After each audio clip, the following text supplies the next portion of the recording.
Lembra de terça-feira passada, lá de Daniel capítulo 9, versos 26, 27, que a gente ficou ali meditando?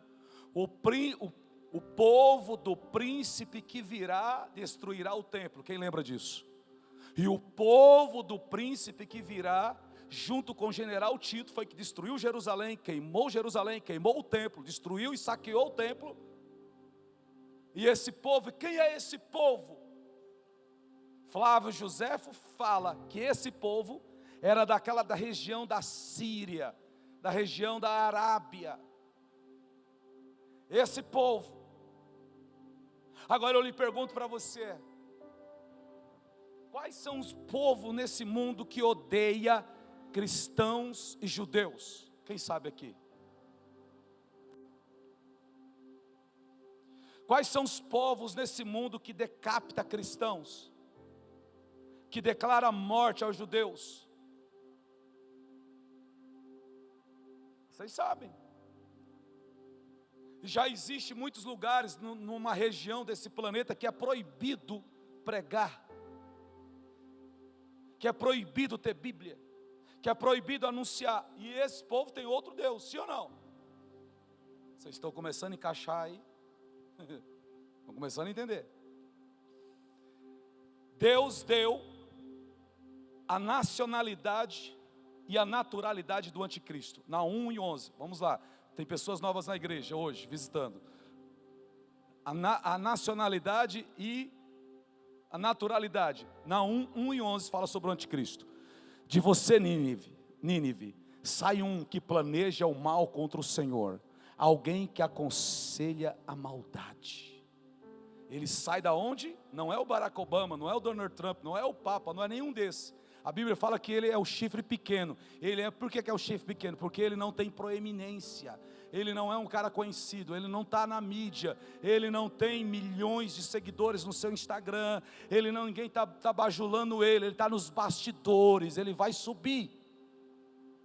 Paulo fala sobre ele, 2 Tessalonicenses capítulo 2, versículo 3. 2 Tessalonicenses 2 e 3. Ninguém de modo nenhum os engane, porque isso não acontecerá sem que primeiro venha a apostasia e seja revelado o homem da iniquidade, o filho da perdição. Esse é o que está lá, o chifre pequeno, de Daniel capítulo 7, Daniel capítulo 8, de Daniel capítulo 11, Apocalipse capítulo 13, é esse indivíduo aí. E por que nós temos que saber sobre o sistema do anticristo que virá? Para que quando vier, você vai levantar aquela plaquinha escrita o quê? Eu já sabia.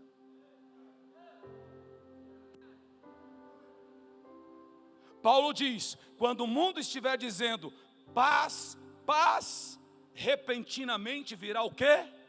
A destruição.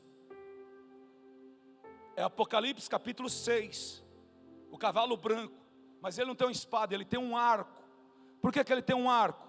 Vamos embora para as imagens? Vamos lá, Jorge, me ajuda aí na próxima imagem.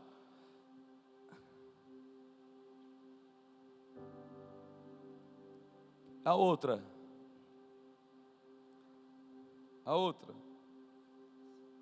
Aí. Ele tem um arco na mão.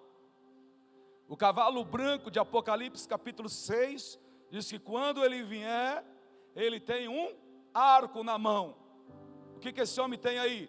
Isso aqui é um relevo colocado em pedras que eles fizeram há 2.000 e tantos anos atrás, 2.800 anos atrás. Vamos para Apocalipse capítulo 6.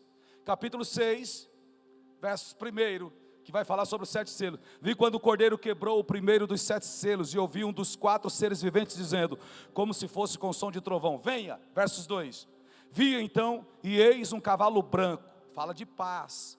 O seu cavaleiro tinha um arco, e foi-lhe dado uma coroa, e ele saiu vencendo para vencer.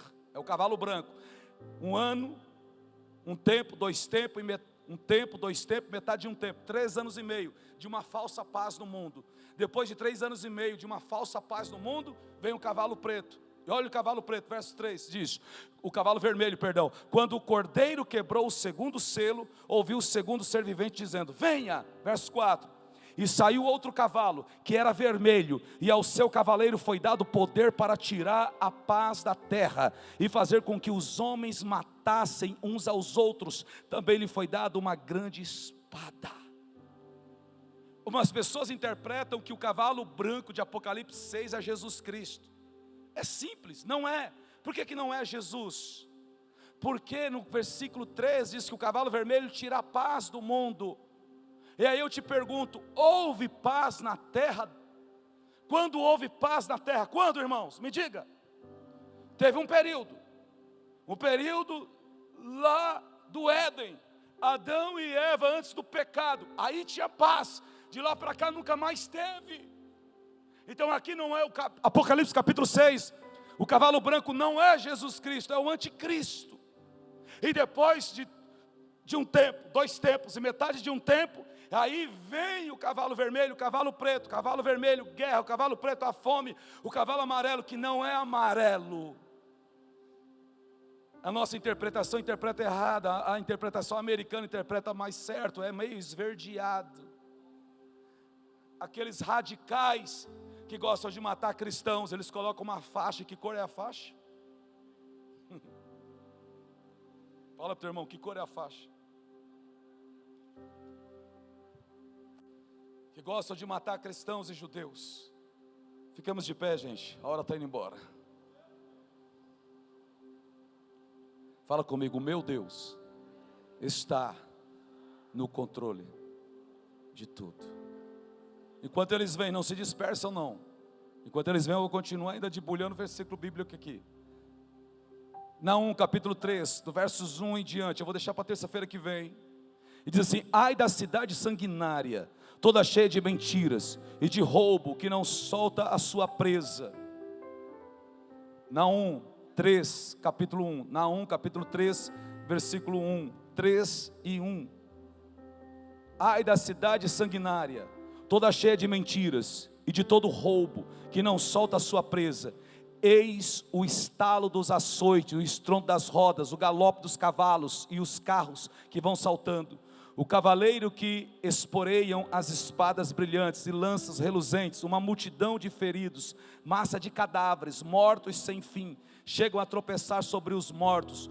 Tudo isso por causa da grande prostituição da bela e encantadora prostituta, a mestra de feitiçarias, que seduzia as nações com a sua prostituição e os povos com as suas feitiçarias. Eis que eu estou contra você, diz o Senhor dos exércitos.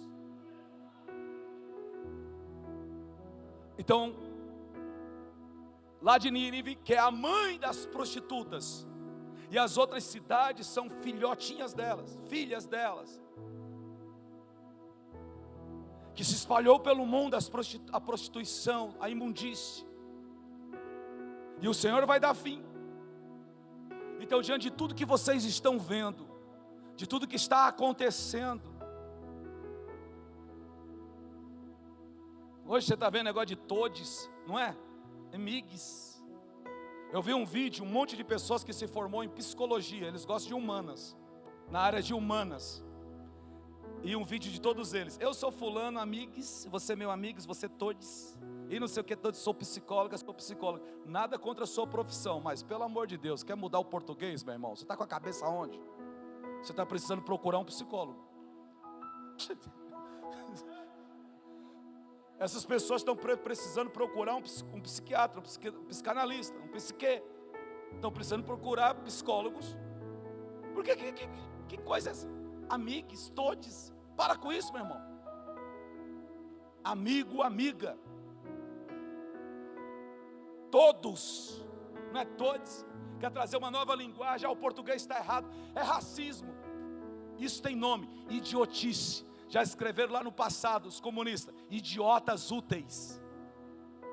Idiotas úteis são idiotas que servem para alguma coisa, para conquistar, para dominar, para dividir, para rachar. É o sistema. E é por isso que esse sistema odeia a igreja, porque a palavra de Deus liberta. E nós temos a palavra da verdade, nós temos a verdadeira história, nós temos a verdadeira arqueologia.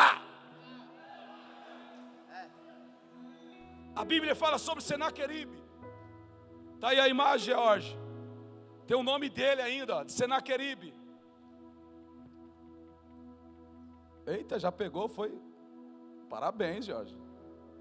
É isso aí, quando nós fomos lá no Louvre, gravamos o Diário Divino.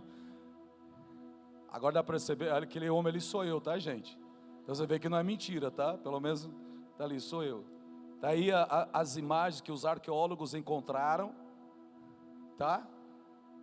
Eles encontraram do Império Assírio e saquearam o Iraque. Saddam Hussein ficou muito brabo. Tá aí. Volta aqui, ó, Sargão segurando o leão. Isso também tem a imagem dele lá em Nova York. Esse cara era altamente poderoso em combate e altamente inteligente. Montou uma das maiores bibliotecas do mundo, e lá em Alexandria, e foi queimado. Deus permitiu ser queimado. Nós gravamos lá. Vem aqui, Jorge, comigo, por favor. Nós gravamos no Museu do Pérgamo, em Berlim. Nós gravamos as muralhas originais da Babilônia. As muralhas que certamente Daniel passou entre elas. Eu não vou dizer tocar, porque eu creio que Daniel não tocava naquilo lá não. Quero consagrado ao demônio, mas ele tinha que passar. E ele depois vai mostrar aí. Mas eu quero mostrar uma imagem. Vê aquela imagem que tem o nome dele, tem o nome Senaqueribe, que está escrito na Bíblia. Isaías capítulo 36. Eu te passei também hoje, filhão. Está aí. Foi um dos últimos imperadores bambambam do reino da Assíria. Ele foi qual o Senhor, ele que se levantou contra Deus e pronunciou palavras arrogantes contra Deus. Então Deus enviou um anjo, matou 185.000 soldados. Ele voltou para casa, um dos seus filhos matou ele. E dali o Império Assírio veio em ruína e se acabou. Até aqui. Essa igreja, nós precisamos estar apoiados nas verdades de Deus. É esse texto que precisa ser pregado. Não um cara que é pastor e agora se denomina artista e que é coach, está ganhando muita fortuna no meio dos crentes, e agora ele postou um negócio que o cara deve ter montado um Bluetooth, não sei na onde nele. Ele diz, ele monta no cavalo, fica quietinho e o cavalo dá ré, só na força do pensamento. Eu postei isso, está lá nas minhas coisas. E milhões de crentes seguem esse cara. E milhares de crentes pagam 5 mil reais para almoçar com ele, para jantar com ele, para ouvir essas mentiras. Pensa num cabra mentiroso, meu irmão. O cara aprendeu a dar ré em cavalo. E sabe de onde eu vi aquele vídeo? Eu tirei do Agro Bruto. Tem um canal, porque eu sigo as coisas do Agro Bruto. Não são evangélicos. E lá no Agro Bruto, que eles que postaram esse vídeo, milhares de pessoas estão arrebentando. Quer dizer, Satanás está usando esse cara para fazer o quê? Trazer escândalo para o meio da igreja. E dizendo, esse é um baita de um mentiroso. Quem acredita num cara desse? Aí um cara falou um negócio lá, diz, ele deve ter um Bluetooth lá não sei na onde, que está conectado com o cavalo. Parem de dar ouvidos a esses caras. E tem um pastor no Brasil muito conhecido, tem uma palavra até bacana, eu não vou falar o nome dele, mas é um pastor comédia. O pastor comédia nesse Brasil cita muito esse cara. Eles andam juntos. Um fica citando um e fica citando o outro. Esse comédia aí, meu irmão, está na hora de ensinar a verdade. O povo está precisando de se alimentar da palavra da verdade. É por isso que estamos vivendo um tempo de uma igreja doente, de uma igreja dependente, de uma igreja que perdeu a sua identidade, que perdeu a sua força. Será que essa igreja comediante, será que essa igreja almática, será que essa igreja que a gente está vendo nos dias de hoje está preparada para quando Deus levantar novamente o império da Assíria?